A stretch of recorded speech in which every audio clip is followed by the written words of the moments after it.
Antony Loewenstein is an independent journalist and author of The Palestine Laboratory. He was based in East Jerusalem between 2016 and 2020, and he joins me now. Antony, thanks so much for your time. That was really interesting from Or Yisachar, the view on Iran, and that is a view, I think, widely shared by Israelis.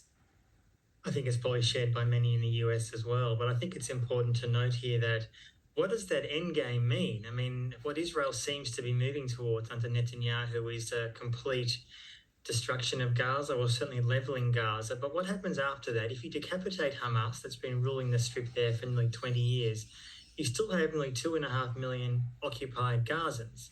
What happens to them? They have to be controlled, run, ideally by Palestinians, but that would mean by Israel.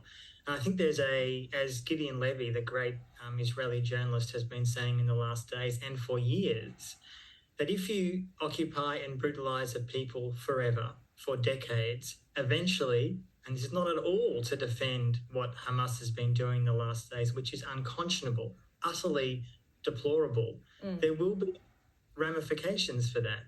And that's sadly where we're at right now.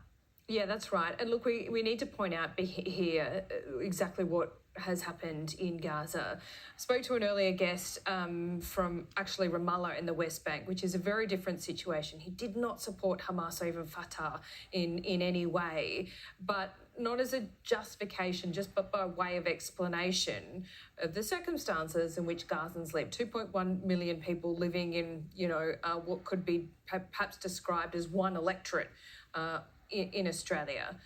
That's perhaps the best way, one, outer city electorate, if I can put it like that. But Antony, it hasn't been occupied since 2005 by the Israelis, but they do really control pretty much every aspect of the daily lives of Gazans. Is it fair to put it that way? I mean, the UN disagrees with that assessment and says that Gaza remains occupied, and as indeed does pretty much every Israeli human rights organisation, Amnesty and Human Rights Watch. Yes, Israel pulled out its troops in 2005 and its settlers, but it's controlled the land, sea and air borders ever since. Yeah. And for Gazans who live there, Palestinians, and I've spent time in there reporting, I've spent time with Hamas as a reporter over the last 15 or so years, there's no doubt that for the vast majority of Palestinians, there is no freedom of movement. They do not have access to the set of health and education that people would want. They often can't leave. It's essentially under blockade imposed by Israel and Egypt. And that's important to point out. Sorry, I don't wish to interrupt you, but you say Egypt as well. But Egypt doesn't come under the same criticism that Israel does. I mean, it certainly should. I mean, Egypt obviously has been dictatorship for decades, and let's be clear about that. It's been backed by Israel and the US for years, and essentially is paid every year by the US a huge amount of money to, inverted commas, remain at peace with Israel. I mean, regardless of who's in charge in Cairo, Egypt has also been maintaining a brutal blockade for years. I mean, Israel is the main player in that area, but Egypt is a key brutal dictatorship, and I think the wider context here is important, that Arab states that for decades were allies of Palestinians in the last 10 or so years have essentially abandoned the Palestinians. I'm not talking about the Arab people here, I'm talking about the Arab leaders.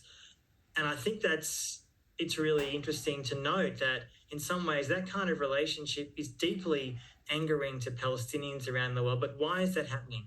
Why are Arab leaders doing that? They're doing it, in my research and work, particularly in my recent book, examines that, saying that Arab countries are desperate for a repressive technology developed by Israel in Palestine, so-called battle-tested. So UAE, Bahrain, Saudi, Morocco, the list goes on. They're essentially buying huge amounts of this repressive technology. And I think one of the reasons that this attack probably happened is because there's a real sense that Hamas and other leaders in that region do not want Saudi, the kind of crown jewel, so to speak, in that region, befriending Israel and America formally. And that was getting close, wasn't it? The normalisation of that relationship there. This attack on Saturday blew that all apart. We saw a very swift statement from the Saudi Arabian regime condemning Israel, essentially. But you talk about, I know you're not justifying anything, but you're giving us perhaps an explanation as to why Hamas leaders with the backing of Iran attacked on Saturday. But that being said, they attacked civilians. They didn't go for military targets. Well, some of the targets were military, but no doubt. There were civilian targets. There were communities in the south, in Israel. There was a rave in the south of Israel. All of that is unconscionable. And again, some of these tactics were akin to ISIS back in the day. Completely unconscionable, completely unjustified, and completely deplorable. Anyone who defends those is either ignorant about international law or morality. All that is true, while at the same time, as many, I'd say, calmer Israeli commentators have been saying, and there aren't that many of them in the current environment, are saying, if you occupy a people for decades and decades and decades, as Israel has done, there will be a price paid. It will be ugly and brutal, and not saying it's justified, but that explains it. It explains the fact that there have been for decades over 5 million Palestinians in the West Bank, Gaza and East Jerusalem that are occupied, that do not have equal rights to Jews. And everyone can justify right now attacking Gaza, flattening Gaza, taking out Hamas, and then what? There is still an occupation. And what I fear is that many in the Western world, including Australia, I think the comments in the last days by Albanese and Penny Wong, although unsurprising, are completely nonsensical. I mean, the idea that Penny Wong as Foreign Minister is being asked about, should there be, for example, a criticism of a nearly 2-decade siege on Gaza, her response this morning I heard on ABC was, it's really complicated, it's hard to make a judgment from here. That's an absurd comment to make. She knows that it breaches international law. That's the context of what is happening here. I mean, the other side to it, of course, is someone who I'm Jewish myself. I'm a Jewish Australian and German as well.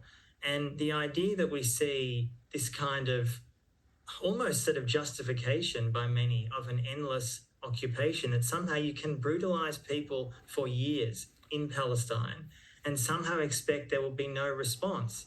This is like saying in Iraq and Afghanistan after 9/11, nothing justified the brutality of ISIS or Al-Qaeda type groups. Nothing does, but it explains it. It explains why people don't want to be occupied by foreign powers. And many Palestinians, rightly, and having spent time there, are brutalized daily by Israeli forces in the West Bank. And because finally on this, people I think often are rightly outraged at what's happened in the last days. But there's less outrage internationally for the fact that every day, Laura, this year, Palestinian civilians are being killed by Israel. Where's the outrage about that? Sure, but if I can put this to you as well, Hamas is a proscribed terrorist organisation now here in Australia. Clearly, some of those protesters turning up at the Opera House last night weren't just anti-Israel, they were in support of Hamas and they were anti-Jewish. Anti-Semitic. Do you agree? I absolutely agree. I'm not going to say what should happen there? No, but what should happen? What should happen with the people who are saying that, do you mean? Or Yeah, I mean, like without consequence. I mean, the Opera House is lit up in solidarity with the Israeli people last night. Monuments all over the world did the same thing. The Brandenburg Gates, the Eiffel Tower. Here in Australia, we do the same. But we tell Jews that they need to stay home because it's unsafe for them to go out because of protest. Apparently, some of them in support of Hamas's actions, and their chants weren't anti-Israel, they were anti-Jewish, was allowed to go ahead. I'm confused by that. How is that allowed to happen? Well, firstly, I mean, I think people have the right to protest, but there's no doubt that, and I've said for years as someone Jewish myself, any anti-Semitism, anti-Semitism. I'm sorry to interrupt you, Anthony. The PM is speaking and we need to